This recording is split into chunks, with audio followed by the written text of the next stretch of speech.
सोचो, अगर आप किसी कंपनी का ऑडिटर हो और उस कंपनी का कैश बैलेंस 7,000 करोड़ से ज़्यादा है, तो आप क्या करोगे? हाय, मेरा नाम है करण और स्वागत है आपका वन थ्योरी मीट्स रियलिटी के एपिसोड नंबर 1 में। जहाँ वन थ्योरी मीट्स रियलिटी, जहाँ हम बात करेंगे हर उस थ्योरी कॉन्सेप्ट को रियल लाइफ में रिलेट करने की, जहाँ हम उसको कर यूज़ कर सकते हैं। तो चलिए शुरू करते हैं आज की कहानी को।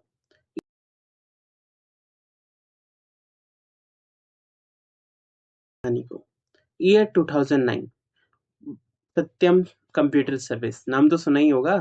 सत्यम स्कैम के बारे में।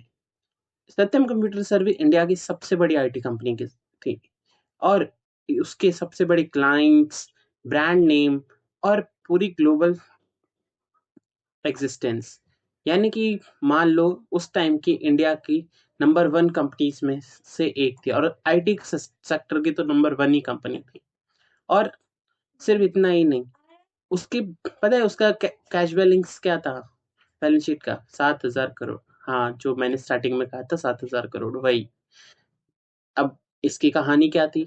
देखो, वैसे अगर किसी कंपनी का बैलेंस 7,000 करोड़ है, नॉर्मली वो कंपनी बहुत ही ज्यादा प्रॉफिटेबल होगी। और स्पेशली जब कैश बैलेंस 7,000 करोड़ है, तो सोच ही लो उसका लिक्विडेशन कितना अच्छा होगा। ओके, तो अब लेकिन यहाँ एक दिक्कत थी। 2009 का एक दिन, जिस दिन कंपनी के चेयरमैन ने अनाउंस किया कि कंपनी में कोई भी कैश बैलेंस नहीं है, यानी कि जो 7,000 करोड़ जो लिखा है वो पूरा फेक था। अकाउंट्स मैनिपुलेटेड थे, वो भी सालों से। यानी कि कई सालों से कंपनी में सिर्फ फ्रॉड चल रहा था। सारे फ्रॉड ट्रांजैक्शन, सारे कैश बैलेंस जो था फ्रॉड था। और कई सालों से फ्रॉड, यानी कि अब आप सोचोगे ऑडिटर क्या कर रहे थे? एक्चुअल में ऑडिटर उस टाइम का ऑडिटर था पीडब्ल्यू, जो काम तो कर रहा था पर उसने सही कॉन्सेप्ट सही तरीके से काम नहीं करा शायद। अब उस बारे में हम बात नहीं कर सकते क्योंकि उस टाइम पे क्या हुआ था उसको नहीं जानते। ओके, लेकिन जो मेन कॉन्सेप्ट यहाँ उठ के आता है वो उसके बारे में हम डिस्कस करेंगे। तो यहाँ आता है अब ऐसे 200 यानी प्रोफेशनल स्केप्टिसिज्म, जो कहता है कि किसी भी चीज को चेक कर किसी भी चीज पे बिलीव करने से पहले उसको वेरीफाई करना बहुत जरूरी है। भले ही आपके पास डॉक्यूमेंट है नहीं है, आपके पास क्या चीजें हैं उससे मतलब नहीं रहता, लेकिन अगर आपने उसको बिना वेरीफाई करे उस पर रिलाय कर रहे हो तो वो आपकी सबसे बड़ी गलती है। ओके, तो ऐसा नहीं करना चाहिए। उस टाइम पे भी मैनेजमेंट ने कहा, ऑडिटर ने मान लिया, क्योंकि कंपनी क्या थी? सत्यम, यानी कि सबसे ज्यादा रेप्यूटेड कंपनी थी। एंड इतनी बड़ी कंपनी, और उस टाइम पे ये भी नहीं था कि रोटेशन ऑफ ऑडिटर का लॉ आता था।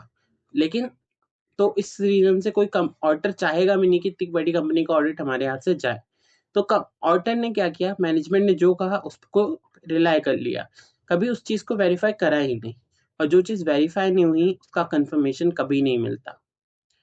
तो उस टाइम पे भी यही हुआ, ऑडिटर ने प्रोफेशनल स्केप्टिसिज्म लगाया ही नहीं। डॉक्यूमेंट तो कलेक्ट किए, ऑडिट तो किया, पर कभी उसे वेरीफाई नहीं किया कि जो ऑडिट हो रही है वो एक्चुअल में करेक्ट है कि नहीं, जो डॉक्यूमेंट्स हमें मिल रहे हैं, जो अमाउंट हमें पता चल रहे हैं वो एक्चुअल में है कि नहीं। और इसी रीजन से जो 7,000 करोड़ का अमाउंट था वो सिर्फ एक नंबर रह गया बैलेंस शीट में, ना कोई एक्चुअल फेस। यहाँ तक कि कंपनी की वैल्यू भी उतनी नहीं रह गई। स्टूडेंट के पॉइंट ऑफ व्यू से बात करते हैं, तो एज अ स्टूडेंट, एंड आप भी स्टूडेंट हो जैसे, तो सच बोलूँ तो हम लोग क्या करते हैं, बहुत ज़्यादा एजम्पशंस लेते हैं। यानी कि हम भी वही मिस्टेक करते हैं जो पीडब्ल्यू के ऑडिटर ने सत्यम स्कैम के टाइम पे करी। अब आप कहोगे कैसे? हम तो कोई ऑडिट ही नहीं कर रहे। हम ऑडिट करते हैं किसी और का नहीं, अपने आप का। जब हम किसी कॉन्सेप्ट को पढ़ते हैं, किसी चीज़ को समझते हैं, तो हम वहाँ एजम्पशन लगाते हैं कि यार हमें समझ आ गया होगा, हमने समझ लिया है, हम कर लेंगे। तो उस टाइम पे तो सही होता है, हम क्वेश्चंस करके कई बार देखते ही नहीं है, कभी उस चीज कॉन्सेप्ट को वेरीफाई नहीं करते कि क्या एक्चुअल में वो हमें आया है कि नहीं। और फिर एग्जाम में मिलता है हमें बूम सरप्राइज, यानी कि वो चीज़ हमें पता ही नहीं होती कैसे होगी, एंड वही हमारी सबसे बड़ी गलती होती है। ठीक है, लेकिन प्रोफेशन एज अ प्रोफेशनल, भले ही अभी आप सीए नहीं हो, लेकिन एक प्रोफेशनल डिग्री कर रहे हो, और उस प्रोफेशनल डिग्री के लिए आपको प्रोफेशनल स्केप्टिसिज्म आज से ही लगाना पड़ेगा। आज अगर आप अपने काम्स में, अपने स्टडीज में प्रोफेशनल स्केप्टिसिज्म को यूज करोगे, तभी आगे चल के अपने ऑडिट में, अपने किसी भी तरीके के प्रोफेशन में कोई भी काम करो आगे जाके, वहां इसको प्रॉपरली वेरीफाई कर सकोगे।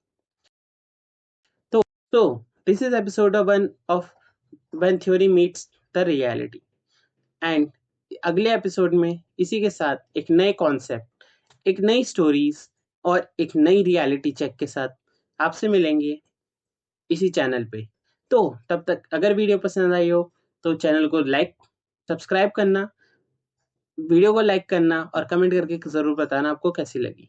और नेक्स्ट कॉन्सेप्ट क्या चाहते हो, किस चीज़ के बारे में जानना चाहते हो, उसके बारे में बता सकते हो, उसकी भी कोशिश जारी रहेगी। तो मिलते हैं नेक्स्ट एपिसोड में। Thank you.